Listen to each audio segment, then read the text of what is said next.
Survivor News. Survivor News. Survivor News. Survivor News. Survivor News. Survivor News. Survivor News. Survivor News. Survivor News. Survivor News. Survivor News. Survivor News. Listen. Who do we have here? It's the baby boys back. We are back this week. Ooh, I haven't said that in a long time. And how Wendell would say it is, we are back this week. That's not how I talk. But And we are back this week with your Survivor News. I am your host, Brice Isaiah. We got our baby boy, the Jack. That is the Jack to the Atkins. We got the Survivor 41st Merge Boot. That is the Wendeezy to the Holland. Take it away.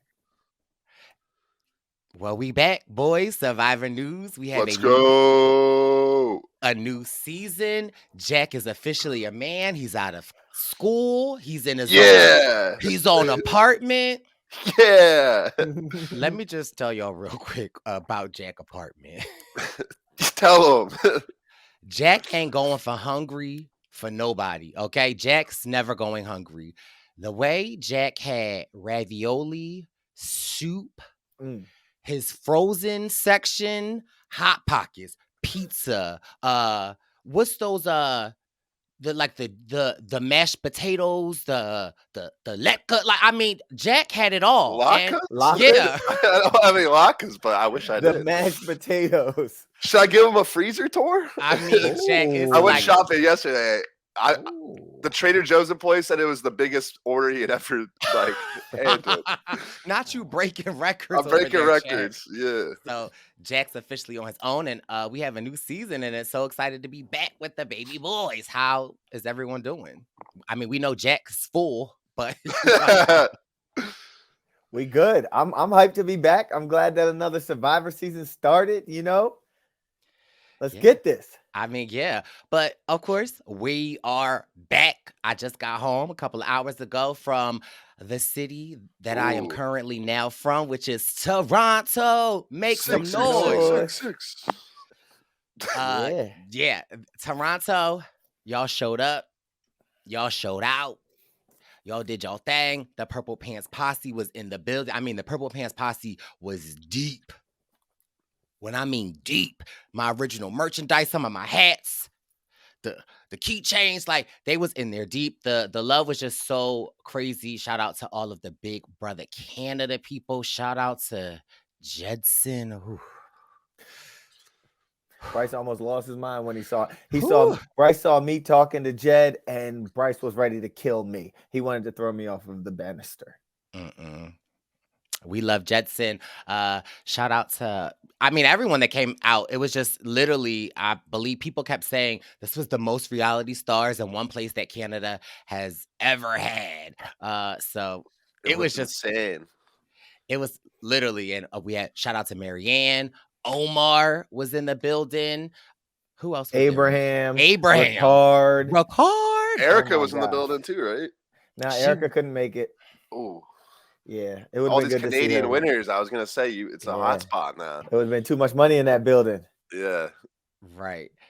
It was just James such. Jones. James to the Jones was in there. Spicy V from Big Brother was in there. Cindy with the S was in there. Mhm. There was just A so many lot. people. Tyshawn was in there. I saw Jamar was in there. Jatia was Jamar, in there. Joseph Jatia. and Taylor were there, right, too? And Joseph my boy, was my there. boy Joseph was Moose there. there. Moose Moose was in the building. Oh my building. God, DJ Moose. Moose was spinning a little bit. He jumped on the ones and twos. Caution, let him borrow it for a second. Joseph was Shout out following to me around the Caution. whole party. I was trying to run from him, and okay, I'm like, why are you so obsessed with me, Joseph? He said Joseph Judson's here now. You can leave me alone. But literally, Wow. it was such a great time. We actually had a karaoke the night before with Ozza, House of Chop. Ozza was a nice, intimate gathering, a fun group. Then we did Real Talk, Diversity with Reality, and we had some amazing speakers. We had Suzette from Big Big Brother Brother Canada Canada. season 1. We had Big D from the Cookout, Ozza, Wendell, and myself, and it was hosted by who was it hosted by? Wendy Z. It was hosted by Mertz. Y'all know Mertz. Shout And out to by Mertz. Hartley Jaffine, who is a Survivor professor at McMaster University. That's where Marianne went, if I'm not mistaken. But he teaches a course on Survivor where he's actually used some of our podcast content in his courses. Hey. And yeah, he's reached out to us numerous times. And then going up there, we thought it would be great to have him and Mertz Jaffer be the two hosts, just asking this panel these awesome questions. So we have a lot of good content from that. We're going to be releasing that probably within the next couple weeks. Let's go. Toronto thought a little snow was going to stop the baby boys, but we kept it pushing. They tried it. Yeah, it was like really, honestly, a great time. One of our best. What was the highlight of the watch party? Would you say? The highlights. All of we had so many fun giveaways. So it was like, throughout the night we were giving Roku's away, Philips, toothbrushes. Yeah, Roku's, Philips toothbrushes. Global TV came through. They were one of our sponsors. That is the station in Canada that shows our shows, Survivor, Big Brother. This is like a big network up there. They sponsored us. Survivor waters, like waters in a can, a tiki bar, okay, a live tiki bar. We gave away a round trip ticket from Canada to Philadelphia with a hotel stay. Shout out to our partners, Love and Grit. So yeah, it was just a lot going on. So much. Wow. The food was good. The energy was great. Every season, you guys just keep leveling up. We're trying, Jack. And I can't wait for LA in 2 weeks. It's gonna be amazing. Yes. Brice hasn't even speaking of. Yes. I wanted to mention really quickly though that my favorite part of the trip. Okay. It was our Empower Inc. event. Oh, yes, Empower Inc. Ooh. Yes. So this woman that I met in Jamaica when I was on vacation, she recognized me from Survivor. She is a breast cancer survivor, and she started an organization in Canada called Empower Inc., where they get these partnering tattoo places to do free tattoos for breast cancer survivors over their mastectomy scars. And it's this empowering event for these women. And Karen said that she'd never, no woman of color has been through her organization. She's never paired them with a tattoo artist. I think that has to do with a few things, but one thing is like maybe that those particular tattoo artists weren't comfortable tattooing on black skin or something like that. But nonetheless, when she said that, a bell, I mean, it lit a light bulb in both of our eyes. Like, man, we should find a way to bring minority women to Toronto and, get Black women to have them go through Empower Inc. And so we found 5, but I think the weather made it so that one couldn't go. But awesome, we found this awesome, Karen found this awesome tattoo place in Toronto called Illustrative TO, and all of their tattoo artists are Black. And we found 5 Black women from across Canada and the US. And we fundraised to where we paid for all of their flights, their hotels, and gave them a per diem. And it was just great. We had like the people that donated. We had some, they were all anonymous too. They don't want to be named, but an incredible Survivor alum donated a lot for this to happen. A good friend of mine donated. Some Survivor fans donated. So it was like an incredible combination. Brice and I donated. So we all came together to make this happen. And the result was, it was a very moving and touching moment in there. Brice and I went in there for a little bit, but then we didn't want to stay the whole time. We wanted to give them their privacy. Yeah. And when they came the next day to our party, they just gave us these big hugs, and they were awesome. Brice, did I miss anything? No, it's really amazing. And just hearing their stories and just knowing that us being on this little show and building these bridges, and we're helping someone change their life, change the way they feel about themselves after going through something so horrible, like you are finding beauty in it. So it was just really amazing. So shout out to Empower Inc. Because that was definitely so touching. And I didn't know what to expect when we were going in there. I was a little nervous because, and again, just Karen, the tattoo artist, the women were just, it honestly felt like we were going to like a family house or something. Like it was like a Sunday event or something. They were also welcoming. It was like we knew them already. So it's just good to be able to use our platform to do good. And again, shout out to Wendy for helping so much with facilitating this. So it was great. But the Empower Inc. Instagram account, if you want to check anything out, it's Empower Inc. _CA. And the tattoo parlor is ILL_TO, I believe. So check them out. It was just such a deep and impactful moment. Yes, and I'll make sure I will put that information in the description on the YouTube video when this gets uploaded. But yeah, and keeping the positivity moving, we are headed to Los Angeles. Okay. Yeah. LA in a week and a half. We'll be there March 15th. And so what's sure to be another amazing event. We know how LA turns up and turns out. The baby boy Jack will be rolling through with some of his friends, and you never know who You guys want to have a slumber party at mine after? Jack, those hotels. I got a lot of Trader Joe's. Let me tell you the way those hotel prices are set up right now. They're not looking good. No, but so yeah, you might have a baby boy sleepover. The three of us might. That's honestly fine. I got queen size air mattresses. I know. I got games. I got all sorts of fun little things. That actually would be amazing. We'll make it happen. Yes. And the after parties at Jack's. Jack, we can vlog about it. Oh yeah, we can vlog about it. Yes. So yeah, and the Brice and Wen Tour continues, and we'll be in Seattle after that. And after Seattle, we'll be in, is it Pittsburgh? Yeah. Atlanta and then Pittsburgh. Right? Atlanta. We'll be in Atlanta on April 5th, Pittsburgh on April 12th, Boston on May 3rd, Philly, May 10th, and May 24th, New York. So tickets are available. Jeez. Click the link in the Brice and Wen Instagram bio, Brice and Wen Present Instagram bio, and bless your life. And, before we go on, we just want a huge shout out to our sponsors of the Brice and Wen Present Toronto. Global TV, Stack TV, and Love and Grit. Appreciate you. That was amazing, yo. We out here. But listen, enough of Toronto. Because listen, if y'all wasn't there, you should have been there. But now you know where you can get in on all of the fun. Now we've got a tough decision. We've got a new season. Mm-hmm. Who's going to moderate? Who's going to moderate? Who's going to moderate?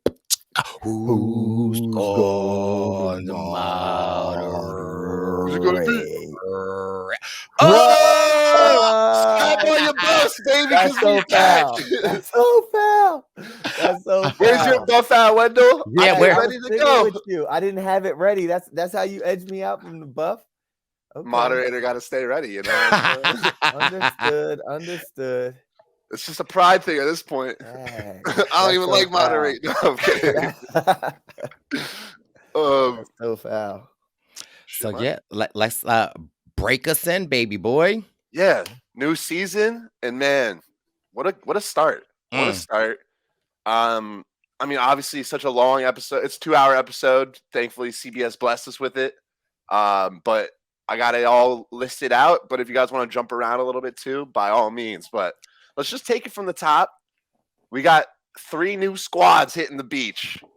In the purple, the Tika tribe. We got, just to remind everybody, freshen everyone's memory, we got Bruce, Jam, Carson, Helen, Sarah, and Carolyn. Over on the Ratu Orange group, we got Brandon, Kane, Matthew, Jamie, Lauren, Maddie, and then I'm sorry, I get so hyped. And then on Soka Green, we got Matt, Danny, Josh, Claire, Franny, and Heidi. Yeah. And man, these are some squads. They really are. Yeah, before we even get into the nitty gritty, I just want to hear about, what do you guys think of the tribes? Like, do you have an early favorite, an early winner pick? Like, what are your first impressions? I mean, my first impression of the episode so far was a great episode.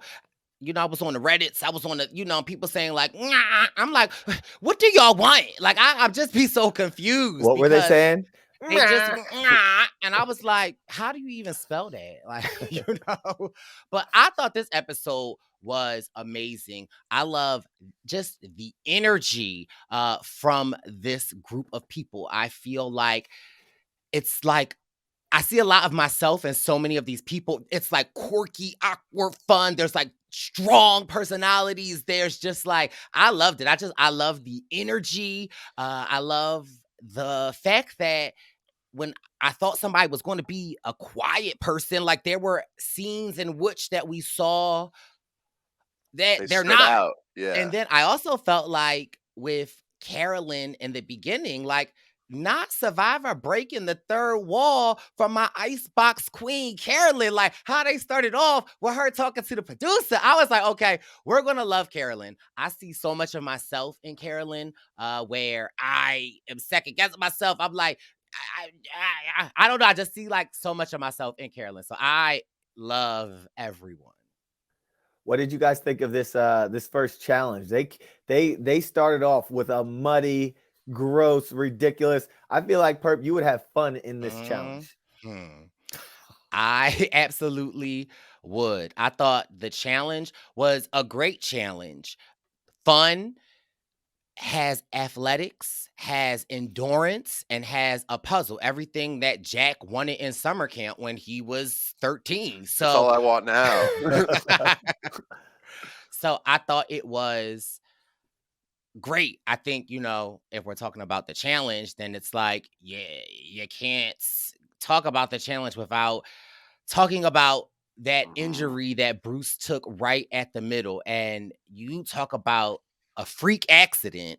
I mean, if they didn't kind of make the music how the music was playing during that time, you would have not known what was going on. And I remember I remember watching it in Toronto, but when I rewatched it at home, I remember like all I saw was Brandon was out. Brandon was like, and like Bruce was like keeping up with him. Like, you know how your adrenaline, maybe not. Well, Jack, you played on the floor is lava. Wendell, you know what your first challenge was like on Ghost Island. I can remember my first challenge. Just like when Jack says go, it's no pacing yourself.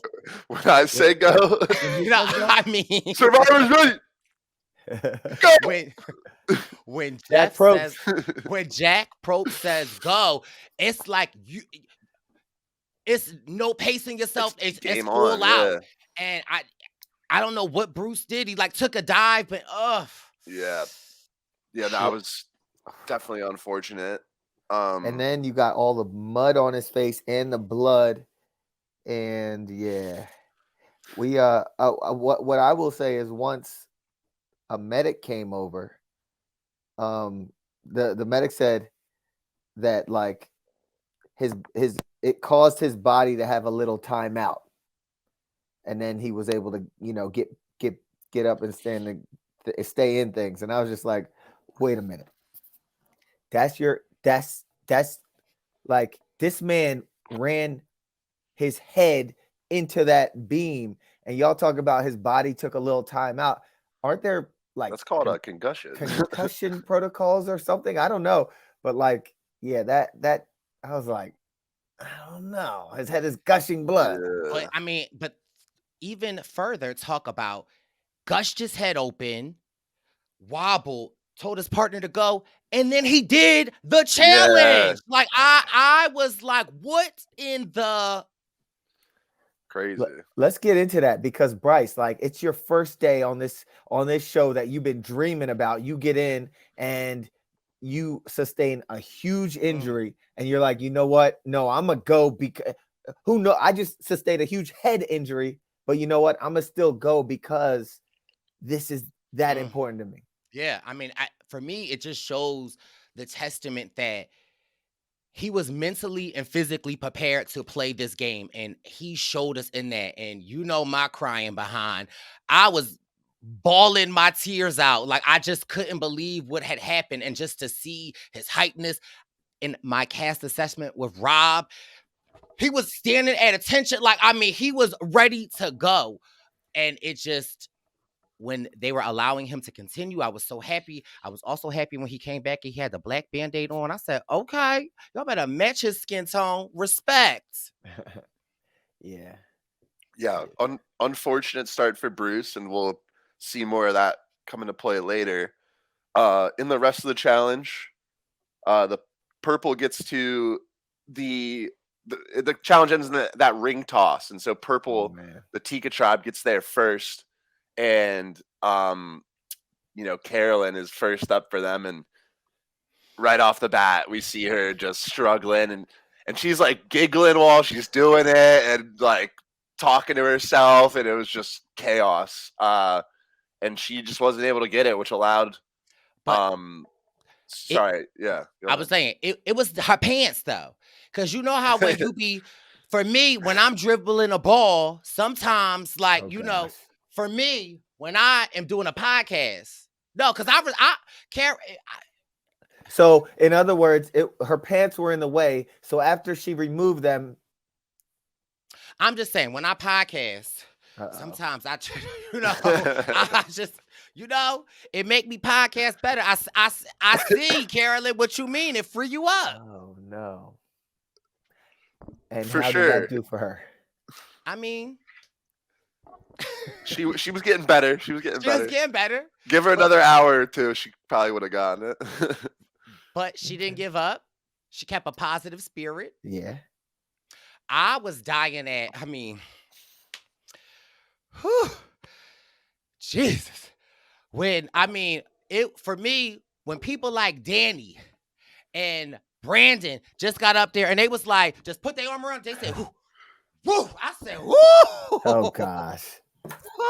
Is this going to be the first whistle of the season? I'm just saying. Okay. I'm not saying, but I'm saying if I was to say. But you're not saying. But I'm not saying. But I beat a ring. Okay. I mean, listen, the way they were, woo, okay. Throw me up. Okay. And it was just like, I felt like when Brandon went up there, because mind you, Brandon like towers over everybody. He's like a solid man. Like Wendell's like a man. But like Brandon is like a man. He ain't want to like just make it look so easy. So he tried to like, just he went like 1, 2, 3, like, whew. But like for real, Brandon could have just went like, boop. Okay. And then Danny out there, Danny's a little shorter than Brandon, but Danny was like, you could see him. He did his little breathe in with Danny. He said, I said, oh, now did Danny blow it up? Or because I don't know. But I loved everything about that challenge. I just thought it was going to be something else to it. Like maybe I don't know. But yeah. How you think you would have did out there with Jack would have just tipped it over. Yeah, he just lifted right on over. Yeah. No, it looked like a fun challenge. It was funny when Claire said like, oh yeah, all this for Flint. Yeah. I was like, Claire gonna be the spicy one. Yeah. Girl, how you somebody almost just died, okay? We love Bruce up that. Like, somebody almost just, and Claire, well, I think that's part of what she was saying is like people are getting hurt out here. Right. So we Claire can like all this for Flint.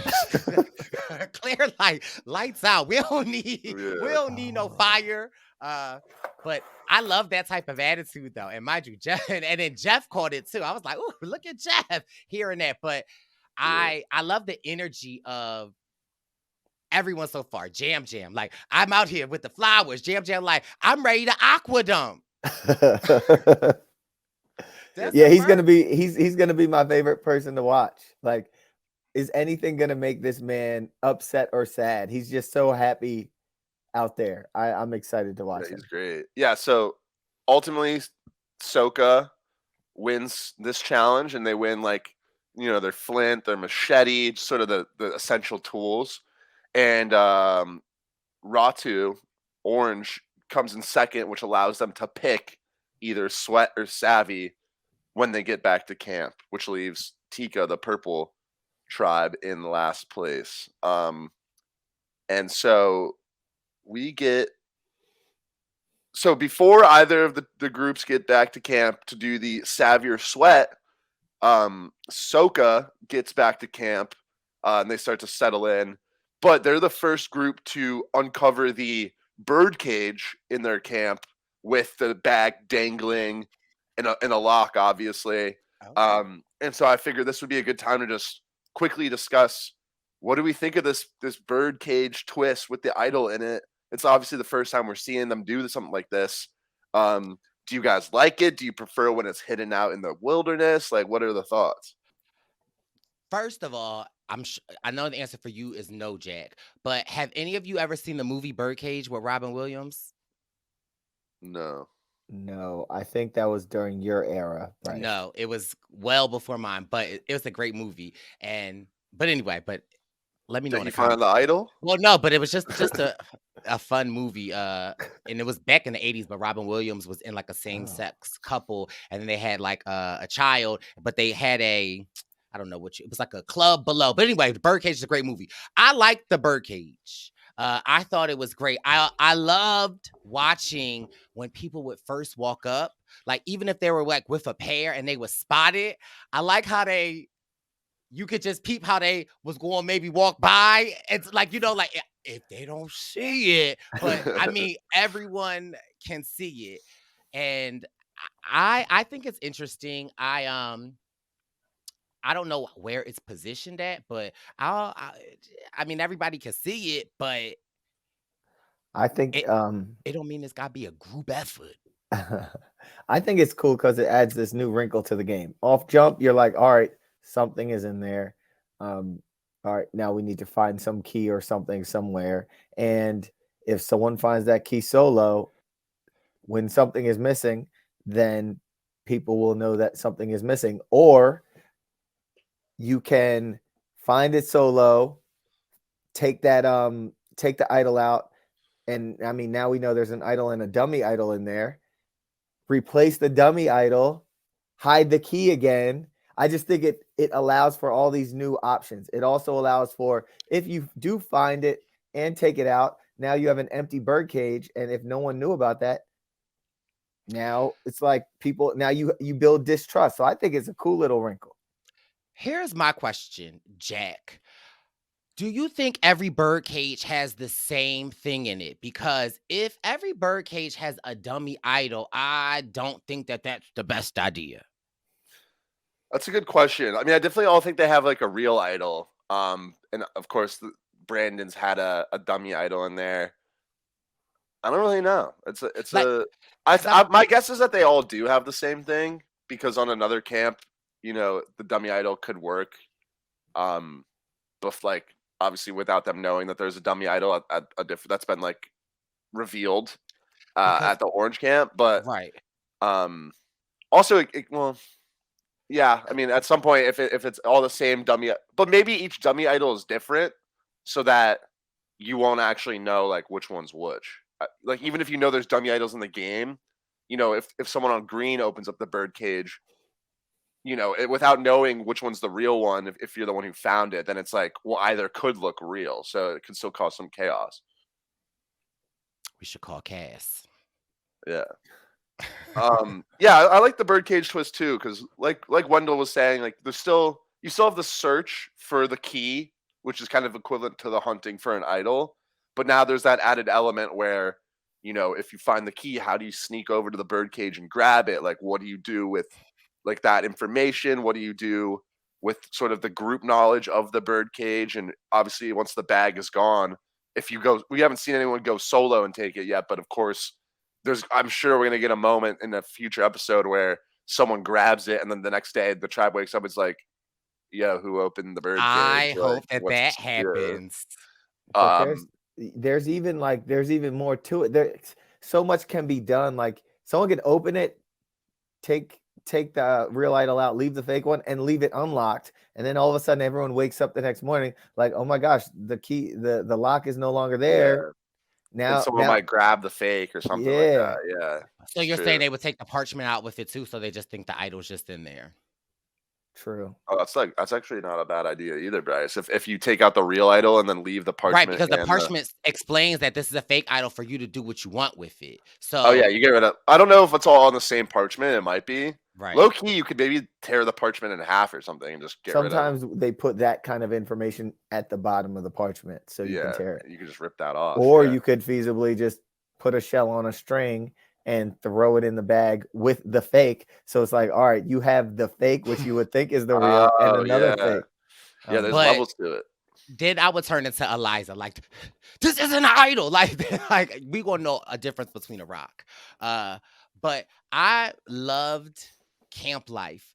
For me, again, I'm always a pre-merger. I love the first episodes. They're so amazing. I loved the beginning episodes of camp, seeing how people interact, seeing how people talk. Just a fresh dynamic. The fresh dynamic of it all. But we get to sweater savvy. Yeah, we kick it over to the other camps, and not to go too into the sweat and savvy because it's something we've seen before, but it is a little bit different this season. And my first impression was that they made the sweat easy. Like upon hearing sort of the different challenges, I was like, oh, the sweat looks a little bit easier.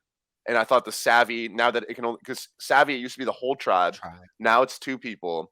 And it's only 15 minutes now instead of, I think in the past, they also had like 4 hours. So at first I was like, oh, they made savvy harder. But then honestly, and I want to hear your guys' thoughts, the sweat ended up being a lot harder than I thought. And the savvy still ended up being pretty easy. Like I thought the puzzle wasn't, I mean, I think Carson and Helen did a great job of solving it.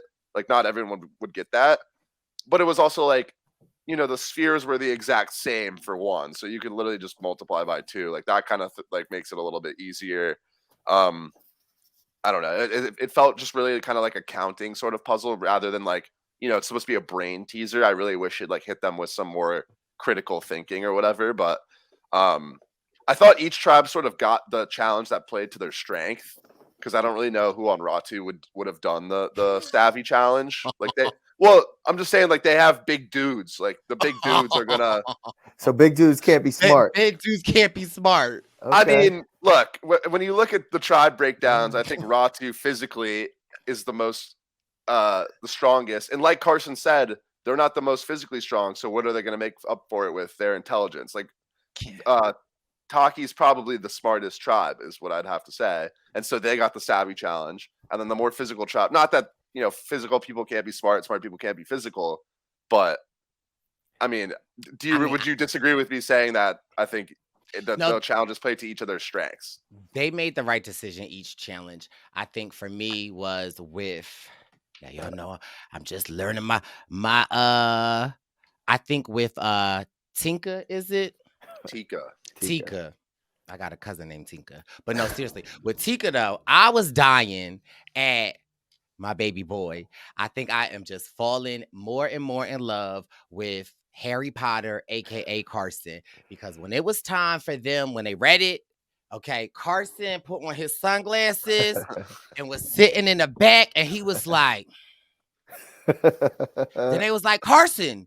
Helen was like, I'm gonna do it. And they were like, well, we need somebody else to do it with it. And they was like, well, what about you, Carson? Carson said, me? What about me? You want me to do it? Are you sure? Does anyone else? Well, I mean, that's fine. I'll try it. Yeah. Okay. I mean, and then in his confessionals, Carson was like, and these, I was waiting, but I ain't want to be the one to say it. So I just let them come to me.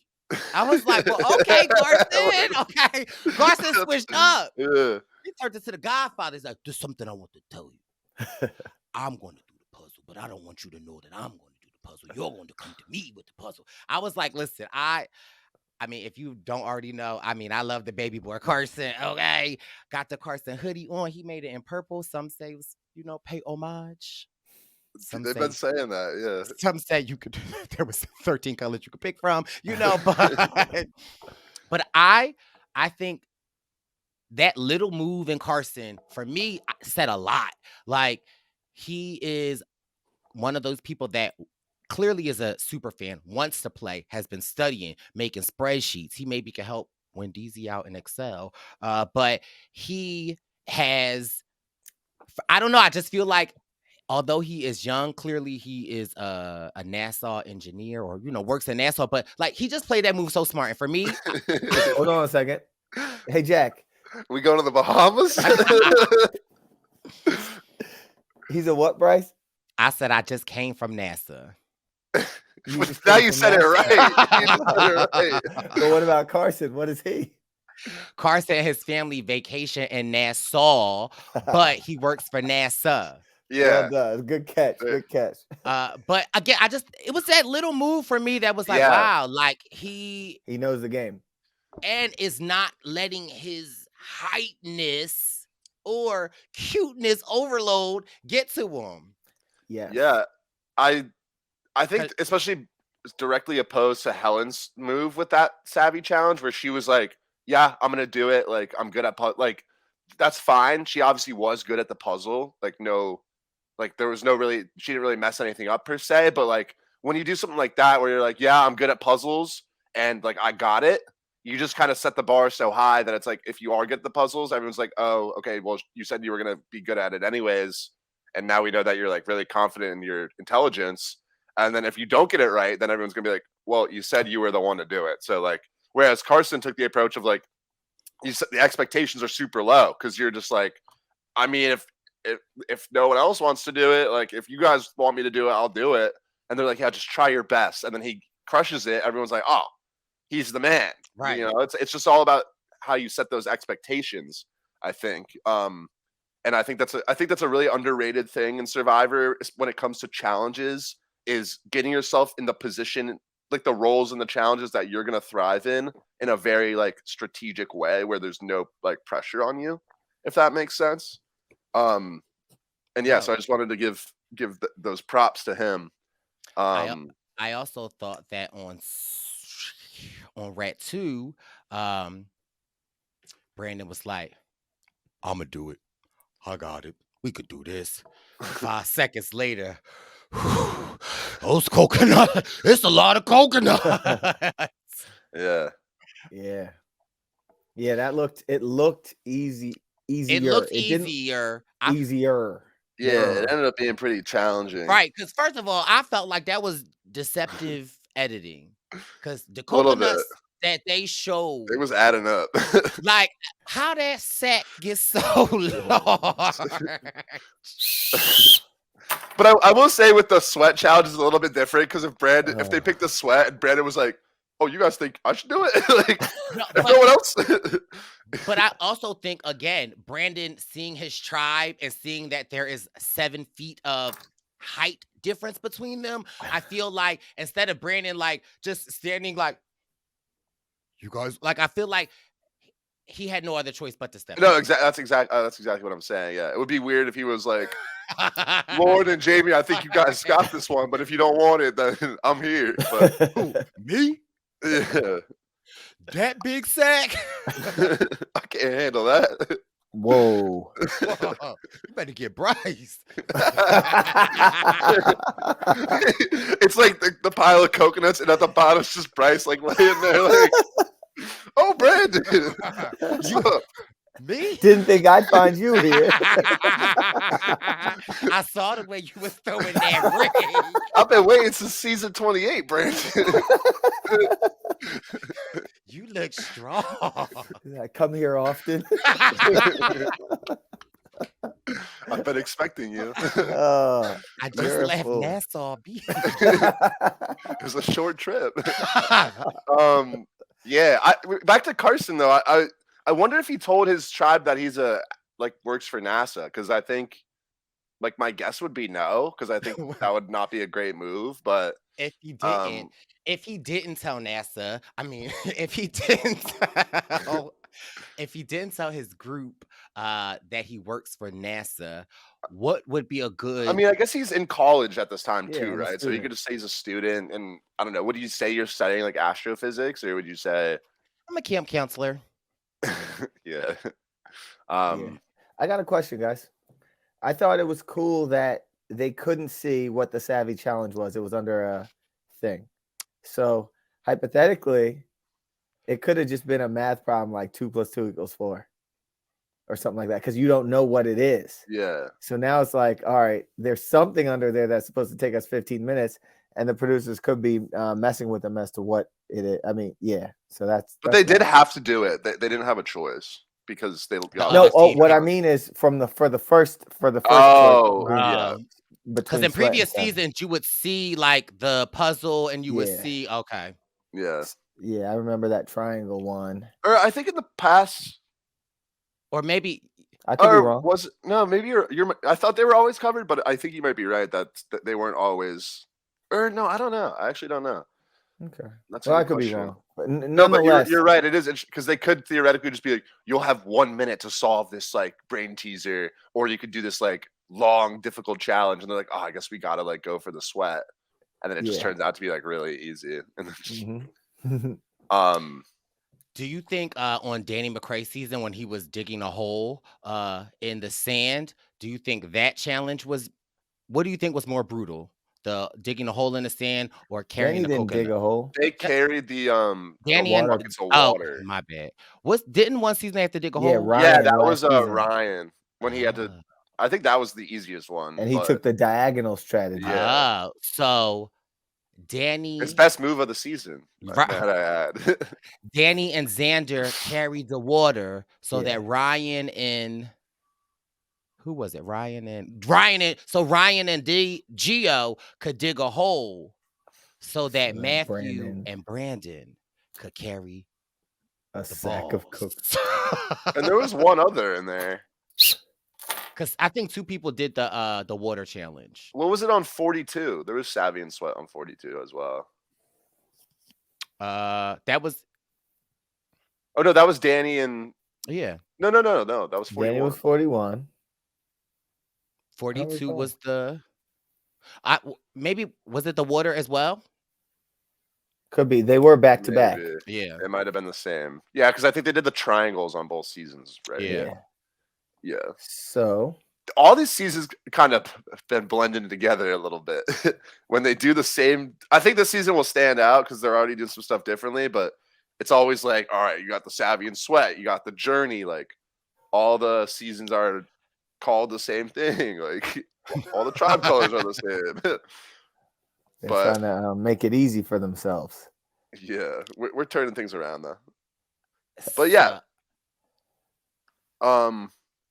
I will say the speaking of camp life, we get the early hints of a potential showmance between Matt and Franny, Mm-hmm. and there's a little chemistry there. What do you guys think about a showmance? It's the first one in a hot second. Mm-hmm. I love it. I think that they are so funny together. And I mean, I don't know if it's showmance, besties, best friends, but I love to see it. I think that Matt is, again, from looking at the cast photos, like you never know what or who the person is going to be. But I think that Matt reminds me a lot of Dwight. Just kind of like, I don't know, just reminds me a lot of Dwight, who also, dare I say, like Matt reminds me a lot of myself out there. So I just think it's like I enjoy Matt, and I love his relationship with Franny, how she's like, we're awkward, but we're just laughing and having so much fun. It's like, okay, boom, y'all two my favorite. Like, I mean, I just love their dynamic. So I think that it will be fun. That'll be fun to watch for sure. Yeah.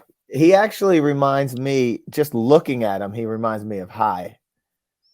He does. He's like a taller. Yeah. With the dark hair and the like scruff on the face. curls, Yeah. No, Yeah. I think this is kind of the first time we've ever had a showmance that's a little bit more like intellectuals, like A lot of times it's like the buff dude and like the Barbie babe, and like now it's sort of like the unconventional showmans I like that. where they're connecting on like an intellectual level, but also like a romantic level. And so, especially from a gameplay standpoint, it should be really interesting to see because they're both going to be, I think, good game players. But now they're starting to get caught up in some feelings. So I'm excited for. I love a good showmance, and it's nice to see sort of a new era of showmance going on here with Franny and Matt. If they were like celebrities, what would they showmance name be? Frat. Frat. Rat. I like Frat. Manny. No Manny. Okay, I'll go with Frat. What about Fratty? I like Fratty. Okay, hashtag Fratty. We team Fratty over here. Now let's get to Matthew because I'm loving Matthew. Okay, Same. love Matthew. Okay, I'm like at first I was getting a little nervous because I wasn't sure where his Yeah, he edit came in was- kind of hot. Right, where his edit was going. I was like, is he about to be like this evil mastermind? But then it's like he really is just like, I did this stuff in camp. I love it. Like, you know, just having so much fun. And I also love what I was not expecting Kane to be so dry humor, serious, like Matthew's got to chill out, man. yeah, we're out here playing Survivor. Like, what do you do? Like, I did not expect that from Kane. That like took me Yeah. out. But also, Matthew, it's like I know we will survive and I love you, but it's like, who? A tall Jaded Rock. Let me go. I'm like, Matthew. Here's what I'll say, Bryce. Here's what I'll say to that. Okay. Like, I remember on Ghost Island, there was a point where me and Chelsea scaled one of these crazy rocks thinking that there might be an idol up there. And first of all, for anyone that's going out to play Survivor ever, that's not where they hide stuff. They're not going to try to have you kill yourself by climbing up that kind of a rock structure, FYI. But yeah, I was liking him, and he was like building the shelter and doing all that stuff, and he was feeling himself. Oh, And he's yeah, like, now I'm gonna climb a mountain. I was like, oh no, ain't no mountain high, cause those valleys low. Woo. And I was like, yes, look at him, a little Wendeezy building the shelter. I saw showing me up. in him. Yes, and what I loved about it was I didn't even know that he was gay. And then when they showed the photo of his husband and his daughter, I was like, oh, yes. But I was like, oh my god. And on my season in Cagayan, we had, if I could remember, we had like this wall and they told us like, don't go on it, like it's dangerous, but also cool shot. But it all makes me love how excited he is to be out there. Like I get excited off of people that are this excited. Yeah. And I also feel like if I was out there, I would be in my confessionals like Kane. So yeah. I'm glad Matthew ended up being all right though, which is good. It was like it was funny. I mean, not funny, but like when he fell, he was just like, yo, I'm gonna need a medic. Like, Right, just, but, yeah, he's very casual. He's like, I'm good, but like, I'll probably need one. It popped also, out, but it's back in. I loved how I loved how the rest of the people on the island were like, oh no, are you okay? Like nobody like ran. Everybody just stood there, was it's like, you good, bro? You good, bro? And you just see like from the rocks, you're just like, just a thumbs up. His quote, he said, I want so much from this journey, and I don't want my stupidity to take me out. Yeah. But, Yeah. I'm glad he's okay. It might end up taking him out, but I'm just glad that he's like playing hard. And I think just the overall tone of the season so far is like, I think there's where sometimes some seasons have gotten sort of boring in a sense is that you have a lot of people that are really solid strategists, which seems good on paper, but like it leads to sort of cut and dry decision making. There's a lot of sloppiness going on in the season, whether it's physically, like people getting hurt, but also like strategically, and it just makes it so fun to watch and like so unpredictable. And I think Matthew, sort of has epitomized that so far. I'm a Matthew fan for sure, but like whether it's his injury or just him running around like a chicken with his head cut off, like that's sort of the vibe of the season, and Matthew's like a sort of a good face for that. Matthew's a barbershop owner, am I right? Yeah. Yes. Is there a world in which Matthew and Jam Jam get past the merge, and then Jam Jam's a salon owner, right? Yeah, I think so. Yeah, I see that. You know, definitely. They Yeah. link up, you know. And they start cutting people, not hair. You know what I'm saying? The Cuts Alliance. Okay. Yeah. Now, one more question. A When couple you more guys see answers. Jam Jam, does anyone get DJ Khaled vibes? A little bit. Wait till you see Jam Jam in the challenge, jumping and flipping over the puzzle pieces. I was like, yo, I could see DJ Khaled doing that. So We I'm the just best. Oh, yeah. Aqua Dome. Imagine DJ Khaled was on Survivor. He would sit out every challenge and be like, another one. You are smart. God, dude. Yeah. He's at Final Travel Council, like asking his jury question. He's like, "You smart, you honest, you loyal." They ain't believing us. That. Yeah, The third. that'd be great. Vote number 1, DJ Khaled. Next vote, DJ Khaled. Somebody's supposed to say another one. Okay. All right. Oh, my fault. But also shout out to Jam Jam. We don't like the heat. I'm from Puerto Rico. I'm used to it. Made the fire. I said, okay. I said Puerto Rico better represent, because shout out to, who was it? Is it Heidi? Heidi, yeah. They was like, She made the fire for her maybe tribe, we right? should, mind you, Heidi's just standing right there. They was like, well, maybe we'll make for Danny. He probably could make a fire. Heidi said, I'm an engineer. We Yeah. solve problems. Heidi got down there, said, and listen, on my Issa look, you couldn't see Heidi's pants. Like you couldn't see her feet. Looked like she was flying, right? I am convinced now Heidi may be a superhero. When that fire got lit, she just picked it up with her hands and put it in the fire. Damn. I'm just saying. Yeah. I got my eye on Heidi. And she got no feet. No, she can fly. And she's got fire power. And she's got fire powers. She might just be discovering the fire powers. Yeah. But It's a good time to unlock them. Yeah, she's good at she'll be good at the Final Four. It is always weird. I think this has happened before where people are like, oh, this person's a firefighter, so they're going to be good at making fires. I'm like, isn't it the opposite? Like, The other way around. yeah, but I don't Put 'em know. out. So that night, Exactly. Bruce is not looking well. Yep. And Probst pulls up, and that's a bad sign. Mhm. And It's always they a end bad up pulling sign. him. And he's really emotional because, again, like, he's been waiting on this moment for a long time.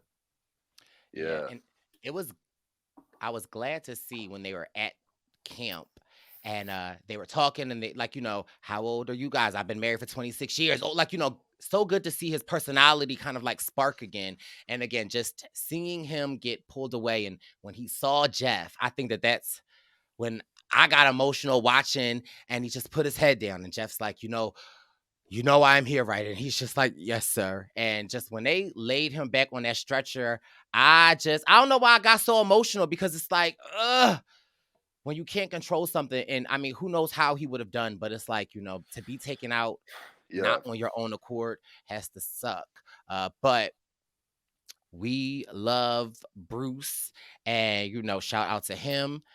And I hope that he is doing well. I don't know if y'all listened to the Jeff Probst podcast that he has, but he said on the podcast that Bruce will be back for another season. Wow. And I wanted to ask you guys about that.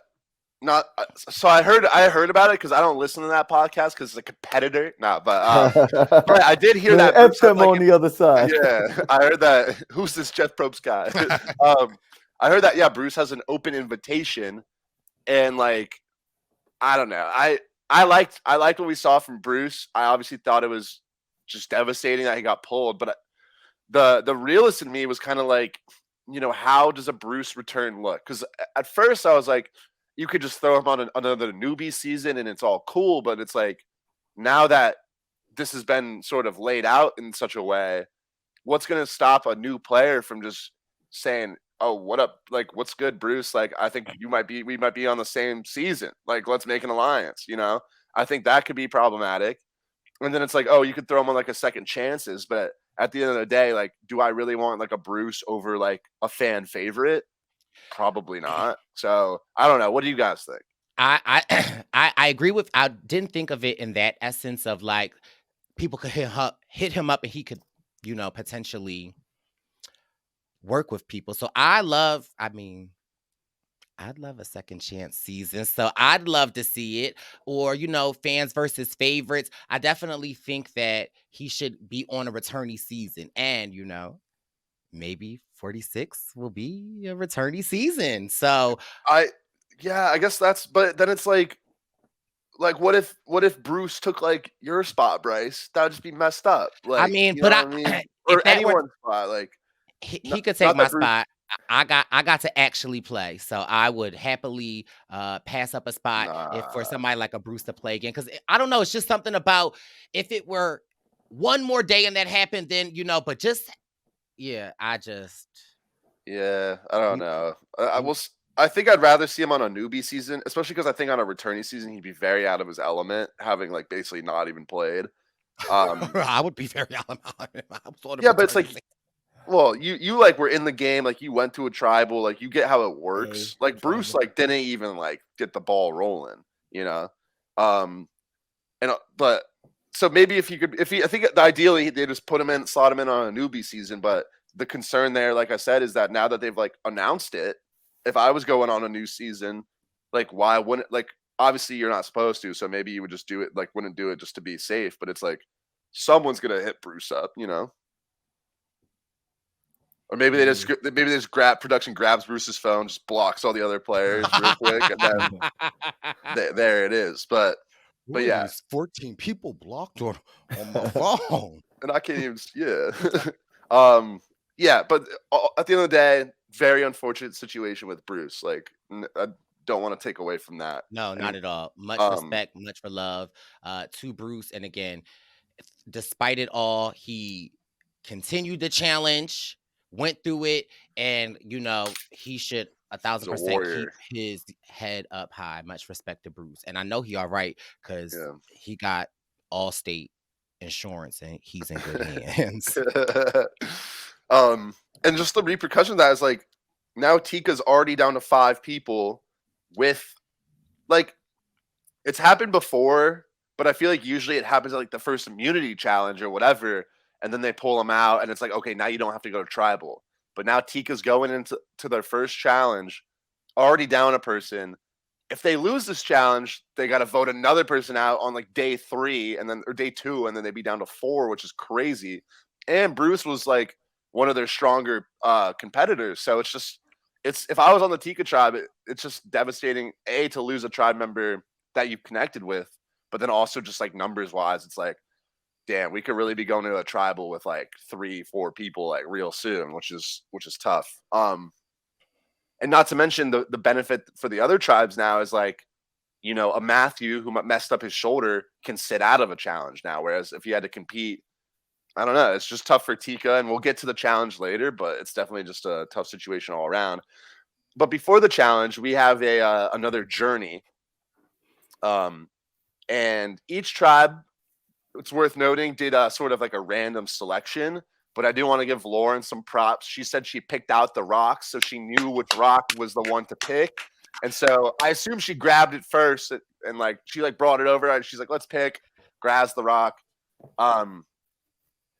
That was a really clever move of her. Now that I'm talking about it, it would be funny if she like brought a bag of all like gray rocks and like palmed like a white rock, like, and like had it in her pocket. And and she just like put her hand in with it in there and pulled it out. And all that, like, that would be hilarious. I think Lauren has changed the game of this. I think that any other season after this that they do this, people will be so looking at how the Yeah. rocks are. But also, it's like, okay, Queen, you better come to play this game of Survivor. Like, that energized me so much to 100%. know that, like, she out here saying, surprise, I got the yellow rock. I'm the one that put it in. Like, Yeah. But to cut to the short and sweet of the journey, I guess, as far as like the hike and everything, it's sort of, we've seen it before, but we do get a new sort of dilemma at the top of the mountain. I guess I'll just recap it, and then before we really dive into what the players did, I want to hear from both of you, like what your strategy would be if you were in their shoes. So you get to the top of the mountain. I believe, and correct me if I'm wrong, it's like a bag with 3 sort of options. There's 3 like things you could draw. And 2 of them are you lose a vote, and 1 is an advantage. If you have to draw once. So, and if you draw the lose a vote, you're allowed to draw again from the last 2 options. Obviously, if you draw another lose a vote, you lose your vote for the next 2 tribals. But if you draw the advantage, then you regain your vote and get an advantage, which apparently were different for each tribe. So Brice, I guess let's start with you. Say you draw and you pick the lose a vote. What's sort of your strategy now? Do you just keep the lose a vote? Do you draw again? Like what's your thought process? Jack, you and I are a poker player, so I'm putting my hand back down in there, and I'm going to see what type of surprise I get. Because, listen, go big or go home. Yeah. Wen, what about you? Brice, you're a poker player? Yes. That's news to me. Jack, we just want some Luciani together. True. Okay, so okay. That was me playing, and you. You're an investor, Brice. Yeah, you invested. I only invest when I'm under libations. Libations? Aren't those like drinks? Yeah, when he's drunk, he invests with you, Jack. Oh, when he's under the libations. I thought you were saying you were like investing in libations. So, Jack, what would I do? Yeah. I'd pick the first one, and I'd either lose the vote or get the bite. Brice, don't start. What was the advantage? You don't know. It varies. You don't know. So you Right. say you pick the first one and you lose your vote, and now there's one advantage in there, and there's another lose your vote in there. Like, do you pick again? Yeah, you pick again. Yeah. I was gonna say, like, in the moment, I think I like when the show gives like opportunities to make decisions like this, but I do think this was super cut and dry that you have to pick again, because obviously at that point it's a 50-50 chance of getting another lose your vote or the advantage, which just like straight up losing the chance of getting an advantage versus just losing 1 vote, the advantage is worth it every time. But then, not to mention, if you get the advantage, you also regain the vote that you already lost. So you're basically getting an advantage and an extra vote versus just sticking with versus the potential of losing a second vote. And like, not to downplay the difficulty of losing 2 votes at this stage in the game when it's groups of 6, that could be really important. But I do think when it comes down to that, just like cut and dry decision of like, do I pick again? You got to pick again. And we see, but what ends up happening is that Sarah is the first one to go. She loses her vote on the first pick, picks again, and she gets the inheritance advantage.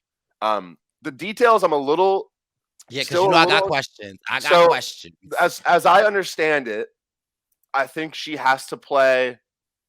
So it's the advantage itself. A lot when she plays it out of tribal, you then receive every advantage or idol or whatever that is played at that tribal. What I'm confused about is when in tribal do you have to play it? Do you play it in the voting booth, or maybe she has to play it like you drop it in?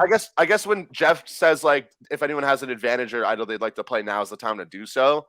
I guess she could probably play it anytime within that window. I was thinking maybe it's like the extra vote where you may just drop it in there. That's what I would prefer, because I think it's really overpowered if it could be like, so and so plays an idol, other person counter plays an idol, and then Sarah could just be like, oh, I'm gonna play my advantage to get 2 idols. Like, yeah, but if she does that, then she's outed and everyone will Right. know that. And that's my next question, Wendeezy, is that do they just give them to her at tribal, or do she turn it in and then she They get magically it at appear or tree something. mail? Because I think that would make the game more. Yeah, I hope it's like that, Interesting. Bryce, where she has to play it like secretly at the voting booth, But and then she it's gets not. them secretly. I don't know. Yeah, because maybe they want that TV moment where it's Right. like, oh, like she, bam. But it's just honestly so unfair of an advantage, in my opinion, if you could just like, especially if you could play it after everyone else already plays it. Like, it would be interesting if you had to play it publicly, but you had to play it before anyone else did anything, because then people with idols are like, okay, Are like not maybe I gonna need to use save it. myself, but also now I might keep it to like not give her the idol. But then also she could play that strategically in the sense of like, oh, we want to vote this person out. They have an idol, but like let me give them something to think about and like play Right. it so that they don't play it. I would like But that. it could So- be used like that though, Jack. Like, say we are targeting. It definitely still could. It definitely right. still could. Say, they targeting Wendeezy, and you know what? You trying to save them. So you like, I'm going to play this. But it also, in my opinion, has the reverse effect of how the knowledge is power idol is played, in the sense of like people try to, it becomes this big thing that like, oh, we got to get him out before Yeah. he can use it. So it has that willed strength. And I mean, Yeah. as I opposed just- to like the. Yeah. I definitely hope it's like a That's secret. again, You like, have it to all play makes it at. I definitely hope it's like a secret where you have to play it at the voting booth, because then I think that's fair, because that relies on the player sort of having the knowledge of like, is it likely that anything else is going to be played tonight?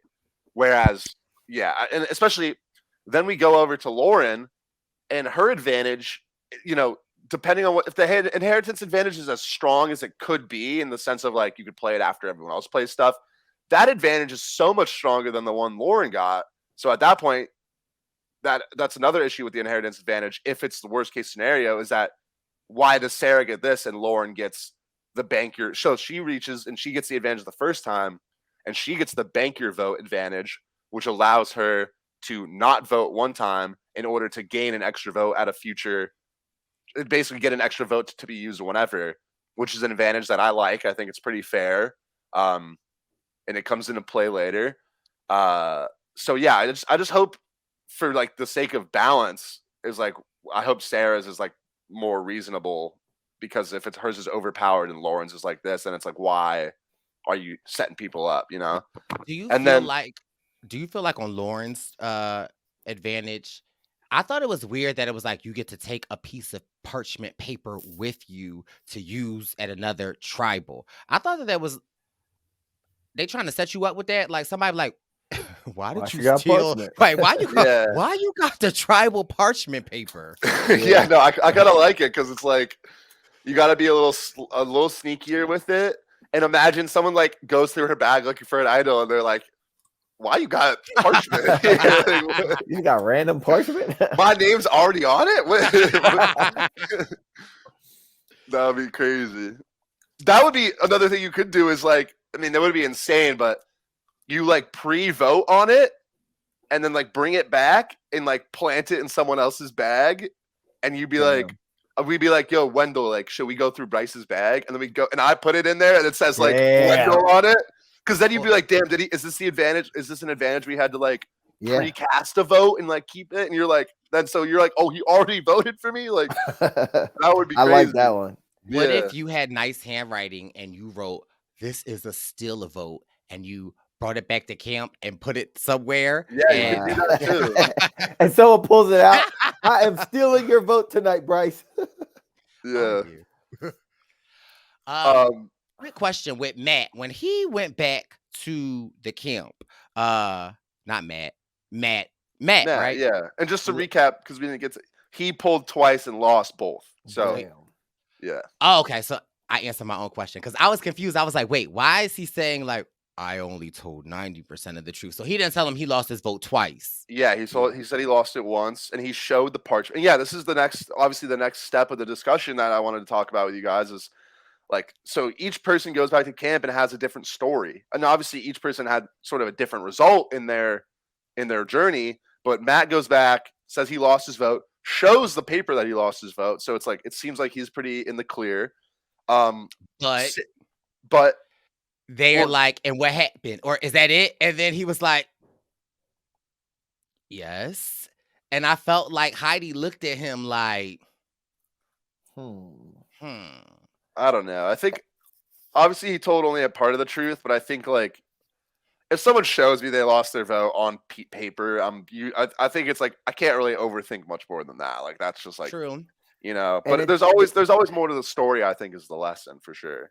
But it also did good enough work because then during the challenge, Claire was like, he actually showed us. Yep. Yeah, Claire was a game changer. Very smart. Yeah. But then Lauren- so we'll pop back to the return of from the journeys right before the challenge. But Lauren basically tells them everything except for the fact that she says instead of getting the advantage, she lost her vote. And I think if I remember correctly in confessional, she said she was going to tell the full truth, and then at like the last minute decided to sort of like opt out of that. Right. I thought that was a little bit more suspect because it's like, you know, why would you know exactly what the advantage was? But like, if you didn't get the advantage, then how would you know exactly what it was? What I do think is that of all the advantages she could describe in this scenario, this one kind of works the best because it's like she doesn't vote at tribal, and that like for all we know is like, oh well, yeah, she lost her vote. But in reality, the advantage is like she actually banked her vote. Granted, you could also, given the fact that she told you that, you could be like, well, she didn't vote at tribal because maybe she just won the bank your vote. You know, then it still plays with her story. But granted, she also tells them that it's the bank your vote. So if I was on her tribe, I'd be like, yeah, she didn't vote, but like maybe she didn't lost her vote, but she could also just have banked her vote. So it really doesn't tell you a whole lot. It just seems kind of shady, you know? So wait, run this by me real quick. The advantage that Lauren got is that she can not vote and save it to vote twice. Yeah. Okay. All right. Yeah. I was thinking that it was you could. Okay, that makes sense. Yeah, which is I think it's a pretty fun advantage because you also have to, like, that's a very balanced advantage where it's like you have to risk you're not voting one time, and then you get an extra vote. You know, it's very in some senses could be a disadvantage because you might not vote at the wrong time and screw yourself. Right. So some people, especially after Claire ends up telling Matt that Claire ends up telling Matthew that about, you know, Matt showing that it definitely puts her in a little bit of a pickle. But and then lastly, Sarah tells her tribe that it was more like sort of the like risk your vote, protect your vote, and she said like she doesn't know what happened yet. Yeah. And it seems like people sort of bought it. But obviously, like, she's sort of delaying the inevitable of people being like, all right, so, like, what happened? You right. know? But I don't think it's a bad move when you're first getting back to camp to, like, say, like, hey, I don't know yet. Like, it is what it is. Like, I'll let you guys know later. Because then you give yourself a little more time to, like, think of what you're going to say. And also, when you first get back to camp, everyone's going to be, like, really eager to hear. But then, like, the next day, maybe it's a little bit less, like, pressing of an issue, you know? Right. And also, Sarah has the advantage that her, Carson, and Helen are seeming to be a solid 3. And I'm here for this 3 because we love them. Now, take us over to the Ratu tribe when they are... Because doesn't this happen before the challenge? Oh, yeah. When they open up the cage. Mm-hmm. So they go for a hunt, right? And of course, Matthew, because he ready, he like, we should break up into groups. And so they break up into groups, and it is, I guess it's Brandon and Maddie, and then Kane and Lauren. And I don't know, I guess Matthew's with the other group. So it's really just Brandon and Maddie. So they looking. And I'm like, are they really going? And you know, Brandon's like, it could.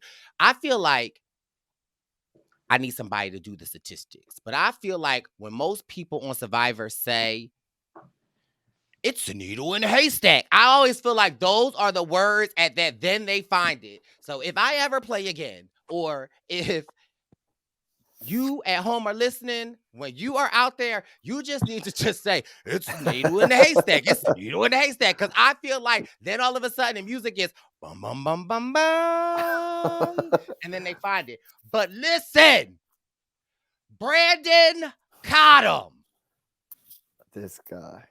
You were a professional NFL player. Mm. Okay? Okay. Brandon said, I got the idol. Don't act weird. I'm gonna go look up here. Is it hot out here? What you doing over there? What you doing over there? What's her name? Maddie. Maddie.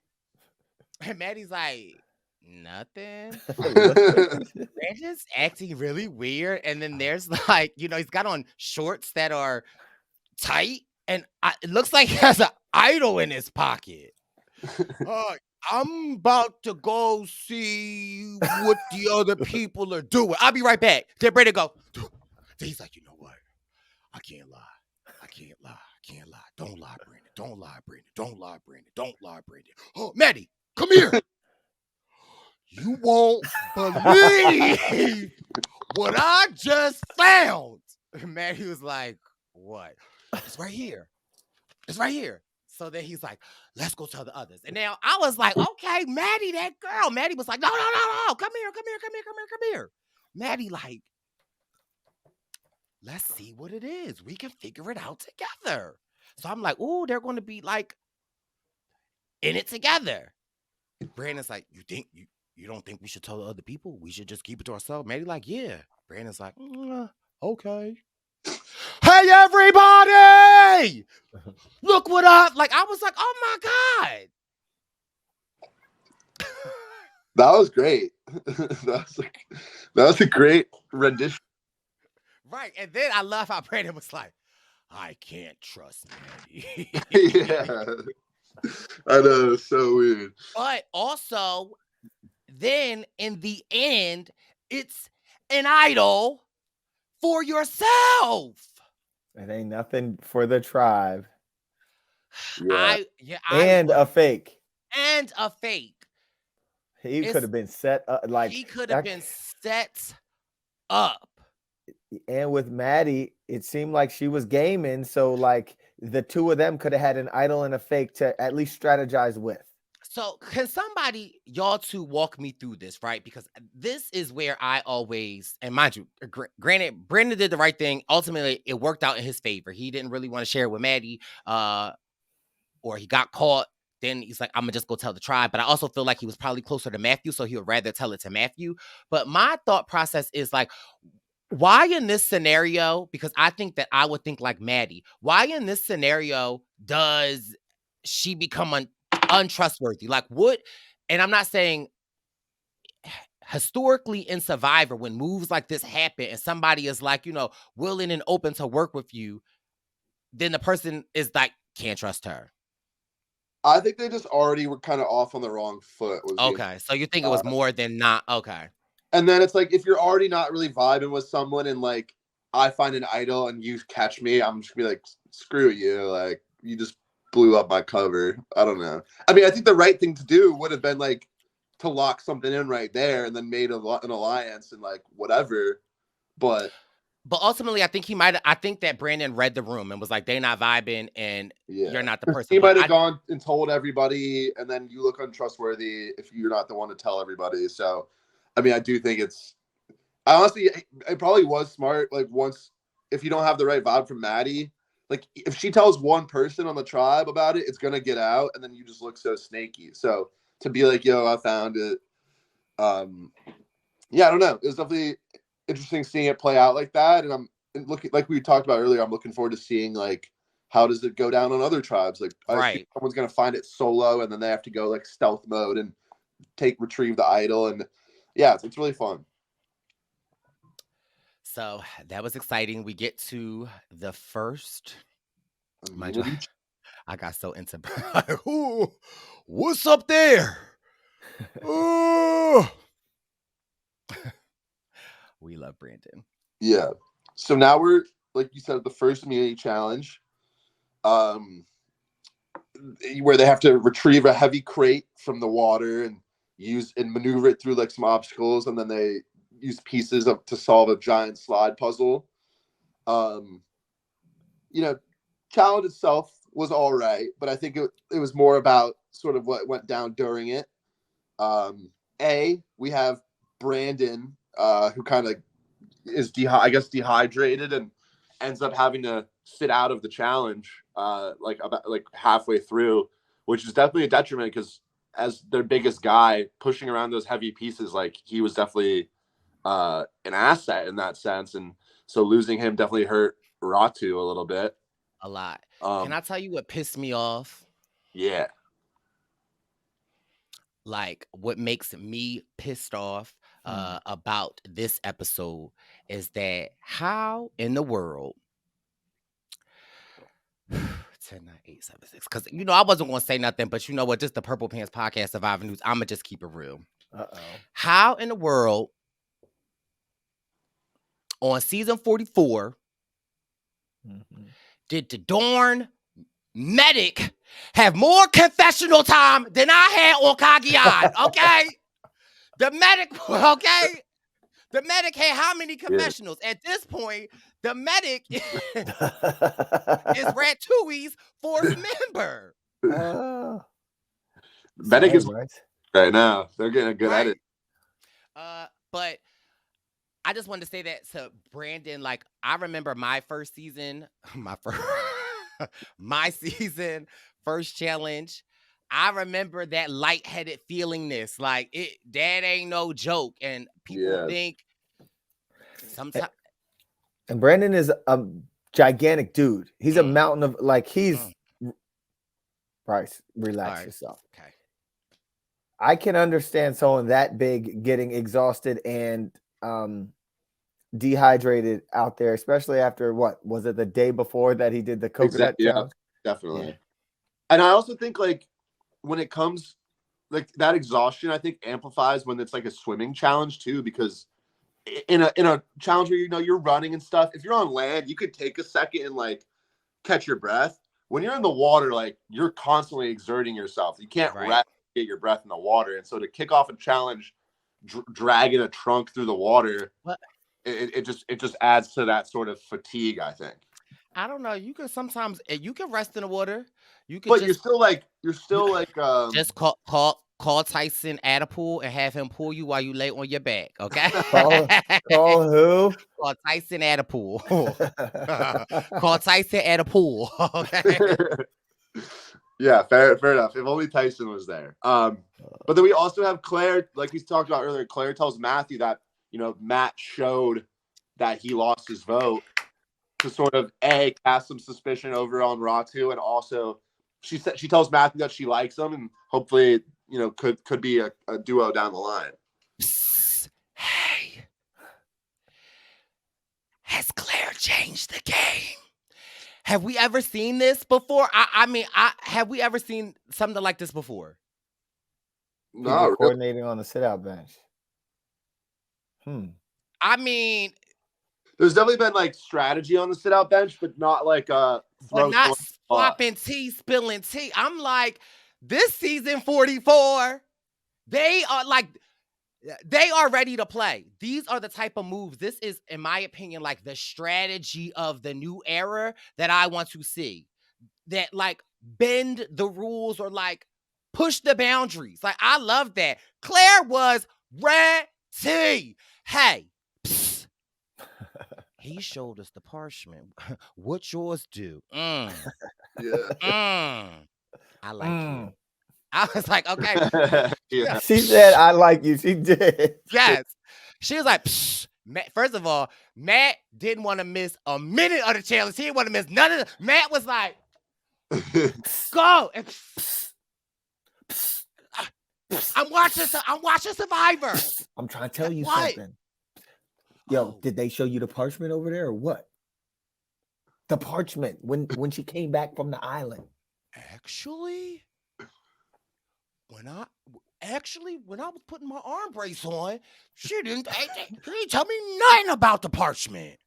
I like you. I mean, I'm not at my best right now, but thank you. Not like that.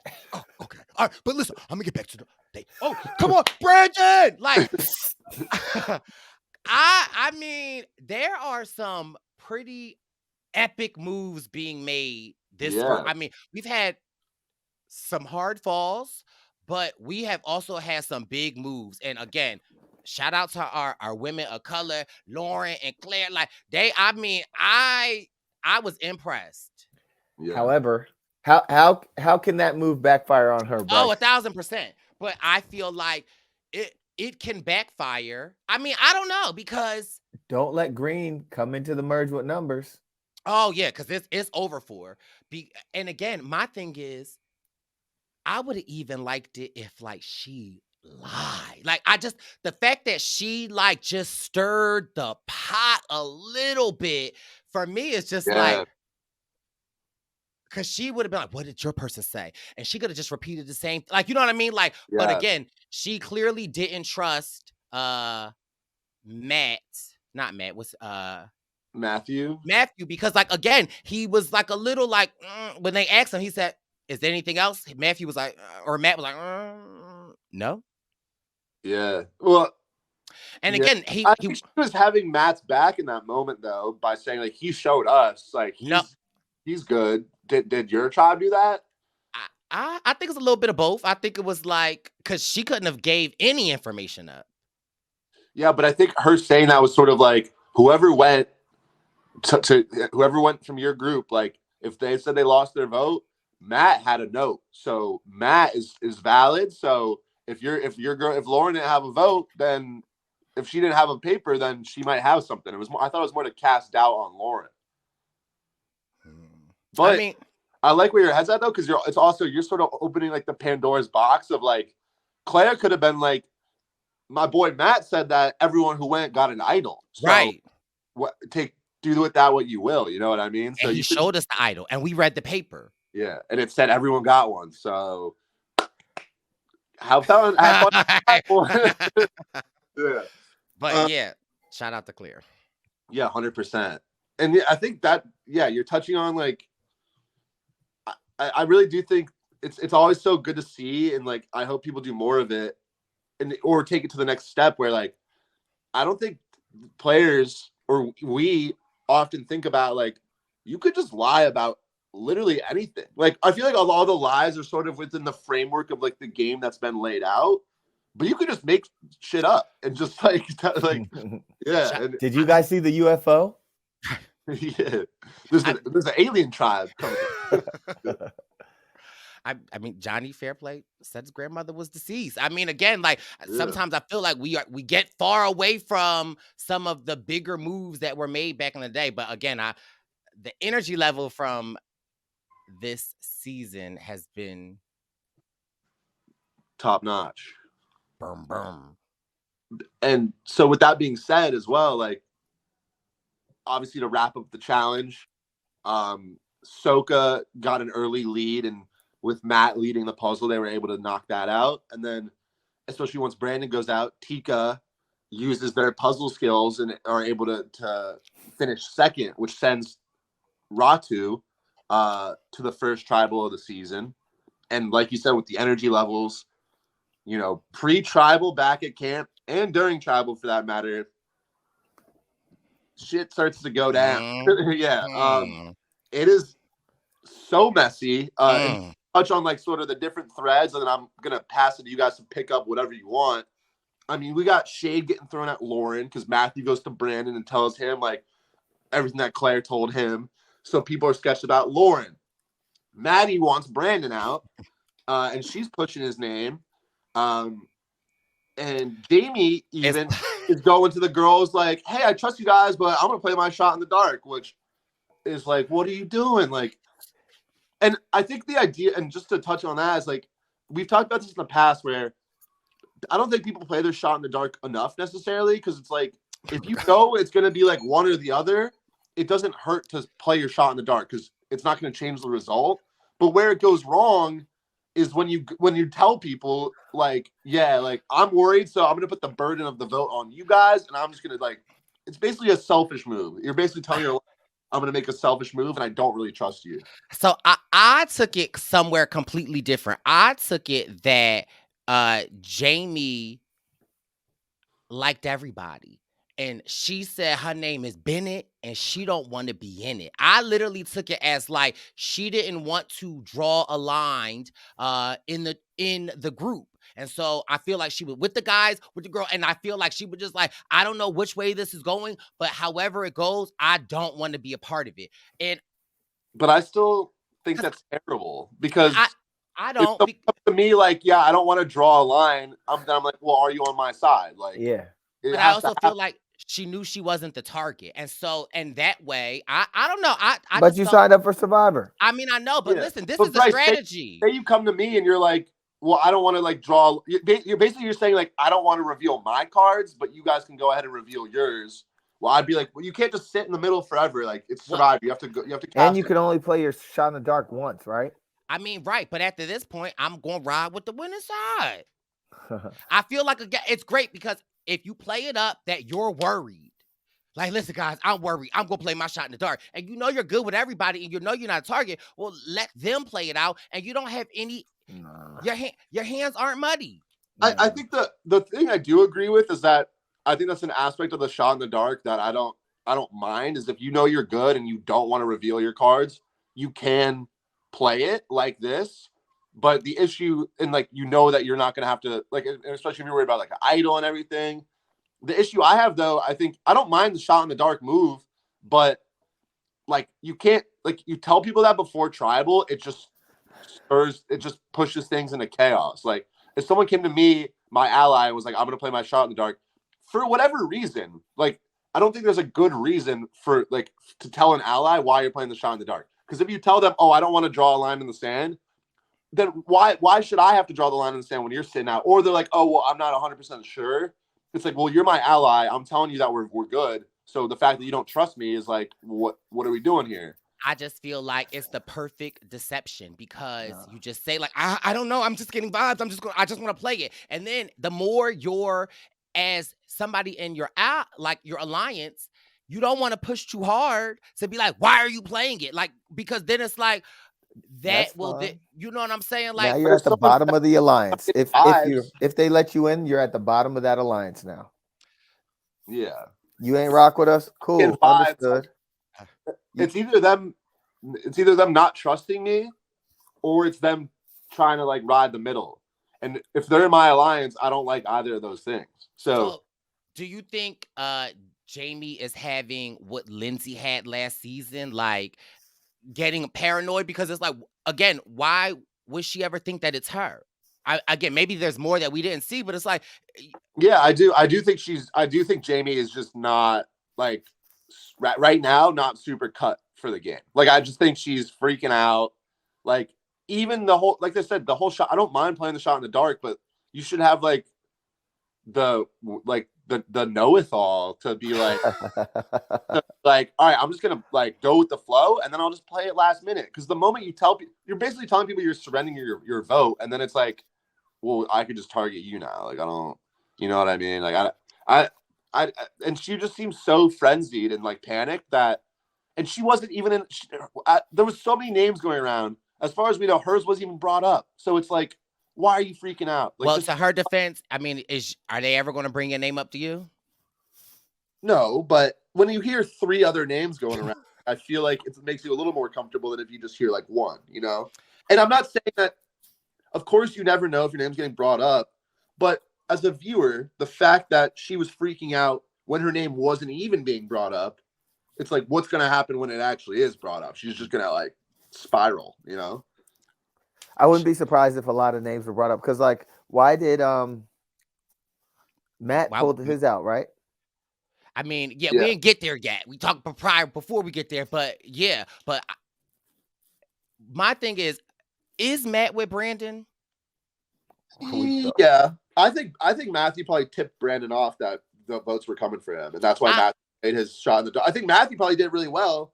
He plays the shot in the dark so that he doesn't have to show his cards. But he told Brandon because he didn't want to vote against the majority, but he also didn't want to vote for Brandon. So he doesn't vote, tips Brandon off, and gets out at someone that he's not that close with. I'm convinced. I think that was honestly great. I'm convinced Matt just wanted to play the shot in the dark because he just wanted the full Survivor experience. He was like, I mean, that's probably that's probably partly it. And maybe he didn't think about those layers to it. But I do think with everything you've said about the benefits of the shot in the dark, and assuming he might have tipped Brandon off, that's like a perfect way to play it because now he's probably in the best position on the tribe. but I don't know because I Not feel like if he tipped Brandon off, right? Yeah. Allegedly, Lauren doesn't have a vote. Maddie is playing. Jamie is playing steal a vote. Like, who you and I want will go home. Well, it's still 2-2, and it's also like who's the other person? But who's the other person? Kane and Maddie. Yeah. Big Kane dog. Oh. No, I didn't even think about this until you were talking about the fact that you could just use the shot in the dark side the middle. But yeah, because like I think he wanted to keep Brandon in, right? And so he tells Brandon, but he doesn't want to vote as the only vote with Brandon because that tells everyone else in the tribe that you're not like rocking with them. So you can accomplish both things. I'd like to know from him actually if that was his intention because I think that's really smart and something that we didn't really notice on the first view. But yeah, I just think I had high hopes for Maddie, and I think she was an all right player. Like I respect her for kind of pushing the vote a little bit. Where I think she goes wrong though is like you're in a pretty good spot. Why are you pushing all the votes on Brandon when you know he has an idol? And then she also goes and tells every single person in the tribe, in the group, on Ratu, where it's like you don't need all 5 votes to get Brandon out. So when you go to like a Matthew, you're just increasing the likelihood that this plan gets revealed to Brandon, and then Brandon has an idol that he can play. And then who's Brandon going to likely target? Probably the one that he heard was gunning for him. So, like, I don't think it's that complicated to be like, maybe I shouldn't do that. Maybe I should just vote for, like, Lauren. I feel like there was another name that maybe it just got edited out because I feel like when she was going around telling people to vote Brandon, she was saying so that we can flush the idol out. If you're flushing the idol out, who's the other person? Well, I think they thought Brandon was probably going for Lauren because he was sus about her. No, but if she has the votes. Yeah. If you're flushing the idol out, don't you need to split vote? Like, in order for your plan to work, like you have to target someone. If you think Brandon is voting for Lauren and that's your split. Okay. I feel like James Jones would like Kane because when trying to just make sure I remember everybody's name, when Maddie came to him and was like, we want Brandon. He's super sus. He got the idol, whatever. Kane said, you got the votes. I just feel like James Jones would have appreciated that conversation because I felt as though on James Jones's season, when I've listened to his RHAP recap and when I've listened to 8 hours of talking to him on the phone when he was just supposed to call me about one thing, he always was like, people will come to him with a plan, but they never had the votes to back it up, or they would have an idea, never the votes. And I like the fact that Kane is just kind of like right down to business. Like, he's in a pretty good position. I think it didn't shake out perfectly for him, but I think he's probably the most strategically sound person in this tribe. And so I just don't think he's going to rock the boat. And I think in a group like this, like you just want to hold on and see where it goes. What makes you think that he's the most strategically sound from this tribe? Because, I mean, I haven't seen enough of him. I just mean that this tribe is so chaotic. And like, he's like the only person that's not in the mix. The only person that's not chaotic. Fall on. Literally. By default. He's just a regular human being. He's just he could be like a rock and he would probably not. Lauren's catching heat. Maddie already caught the smoke. Jamie's freaking out. Then Matthew's doing all right, but he's also so all over the place that if you just go and chill, like you're good. Like, and that's what Kane's literally like, you have the votes? Okay. And that's all you get out of Kane. Brandon's not freaking out either. Brandon, you know, we good. Brandon's like, Brandon thinks the fake idol is another idol. He like has but yeah, no, see, Maddie, I just like, and I was so excited for her coming in the season, and like I think she was a decent player, and I think she just kind of found herself thinking idealistically of like, oh, if I can get Brandon out, it's gonna be great. And I think she latched too much onto that idea without realizing like where it could go wrong. Because like Kane, if she had just like opted to just chill, she would have been good. She would have been good. And so, yeah, I think she just tried to take the reins too early. It's too early. I completely agree with that assessment. It's too early, and especially on this tribal, for you to go in with the person that you like. Yeah, just too early. Like, kind of, if the numbers would have came for Brandon, then gladly. But you know, making it seem as though you are one. Right.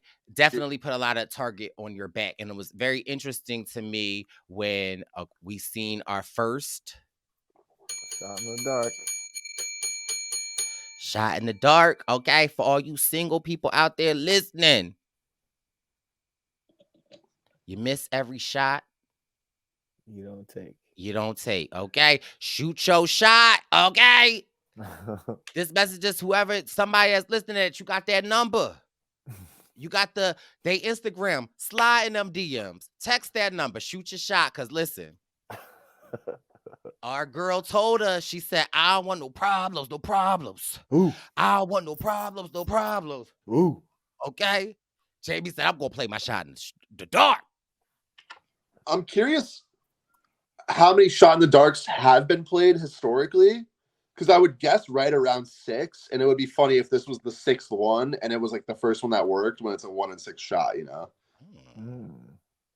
Okay, so Matthew got a little nervous. He said, "Oh, I got to play mine too." Okay, it didn't work out. But when Matthew shot in the dark, when Matthew played the shot in the dark, Brandon said, "Oh no." Brandon said, not today. Nope. Brandon said, I am from Philly, okay?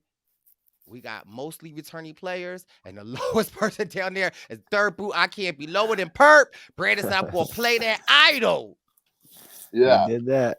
Which is a solid move, I think. Like, obviously it worked out, but at the same time, it's like, you already know few people aren't voting. Like, just be safe. I mean, it's crazy. First tribal of the season, only half the tribe voted. And, right. And Maddie got sent home with 1 vote. And it kind of like played into Lauren's hand. So much happened that her not voting, you know, kind of was just, even though her name was on the chopping block, because there was just so many moving parts, and because Kane just stood there. I mean, but although, who did Kane vote for? Brandon. So, I mean, but what I like about this for Kane, though, is like, you know, he was thinking about, right, he's all about where the vote's at, and like he didn't want to be on the wrong side of the votes. But this is a situation, like, yeah, he voted for Brandon. I guess he technically is the only person left that actually did vote for Brandon, though. But I was gonna say he's still sort of in the right side of the numbers from like a general stand. Like that was sort of, now it is actually bad that he is the only person remaining that actually cast the vote for someone who's still there.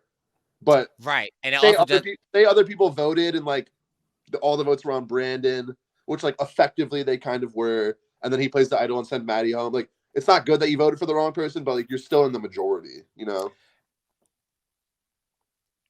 Yeah.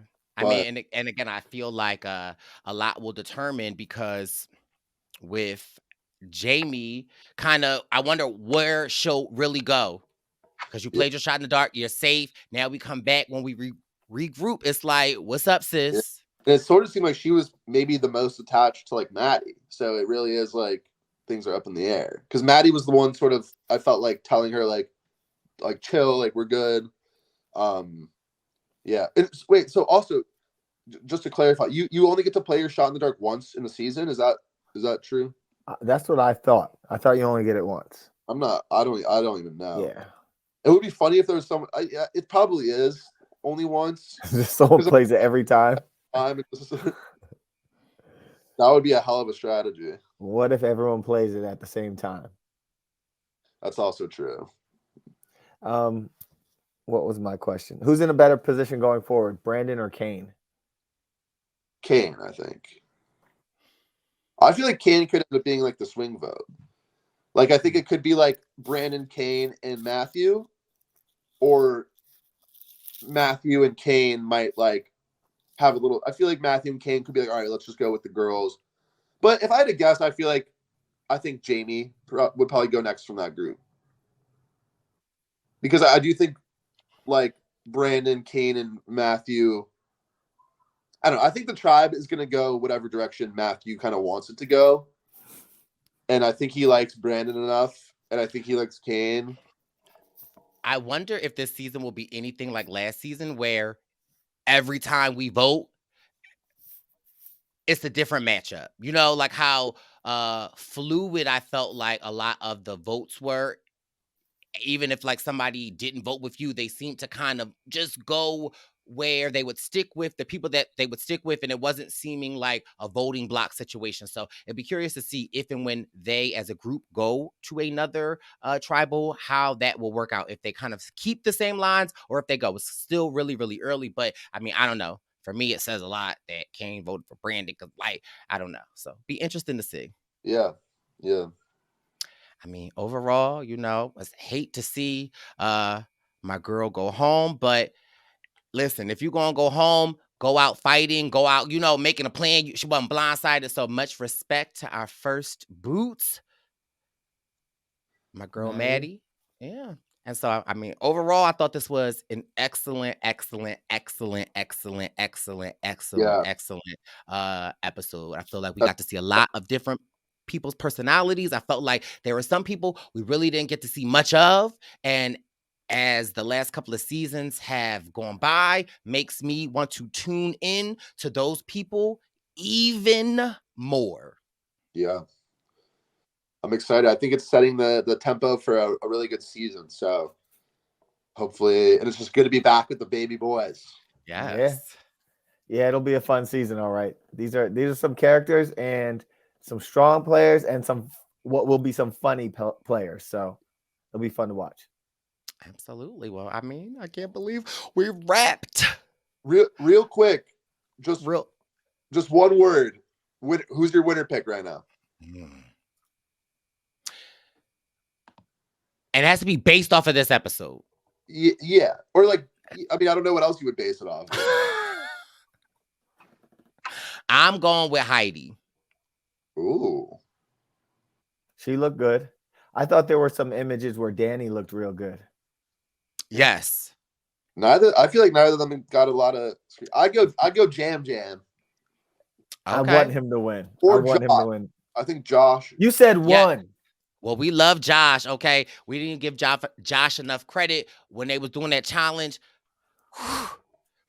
Josh was out there killing it. I was like, okay.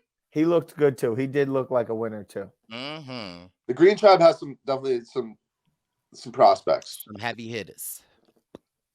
All right. Yeah, so this has been the Survivor News. Wait.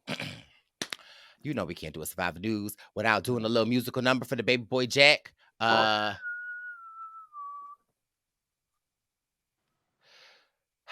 it's Wait, why are you looking at me like that? I don't know. I'm trying to think of a I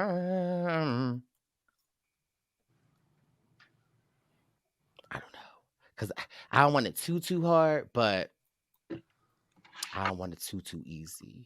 Going back to Kelly. I'm going back to to Kelly. Back. I mean, artist.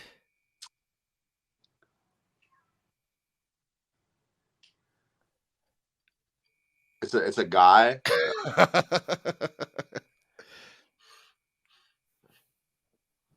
Can I get a hint? It's a guy. Starts with what?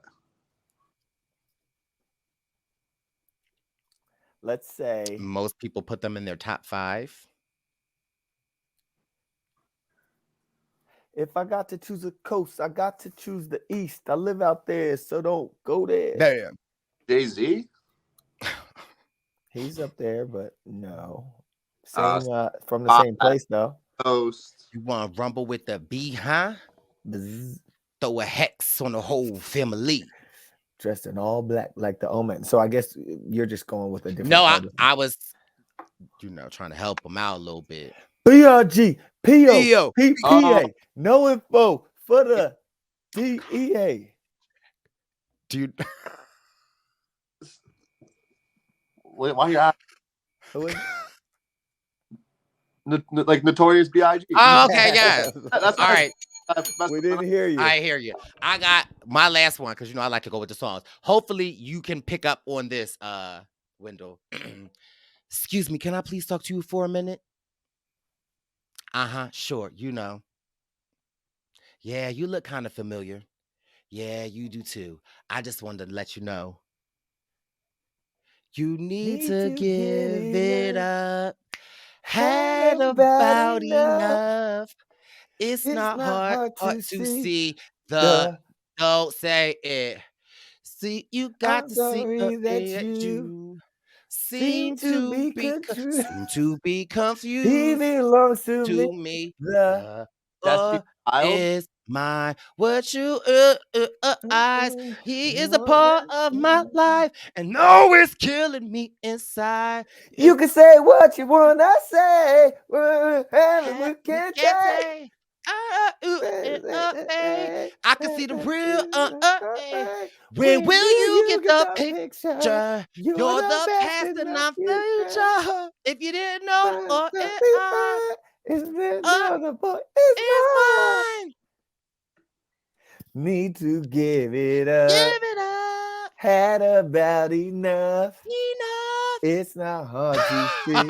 The boy is. I know the song. I've heard this. Oh. It's not Destiny's Child, is it? You said that every song that I sing, Jack, It's not that Destiny's sounds like a Child. female is not going to be Oh my Destiny's Child. goodness. Oh my goodness. It's not like. It's a duet. So I got to know 2.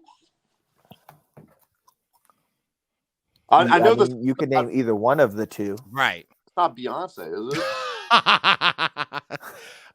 Is it Michelle? It's Brandy and Monica. The boy is mine. I don't know Brandy or Monica. Oh, hey, Jack Harlow. Brandy. Yeah. Okay, I know Brandy. Yeah. No, You're I didn't Jack mean to do this. Harlow I now. meant to do. I meant to. Wait. When? Oh, He's Jack that you Harlow. did that. I didn't do it. No. All right. I know who Brandy is. Yeah, but Okay, Jack. I'm also familiar with the song, so that's about as good as it gets. Okay. All right. So you are 1 out of 2. Sort About, of. Is he? I mean, Is it's it? practically like you played the shot in the dark. All right. This has been your Survivor News. We'll see you next week. We're out of here. Bye. Survivor News. Survivor News. Survivor News. Survivor News. Survivor News. Survivor News. Survivor News. Survivor News. Dot, dot, dot.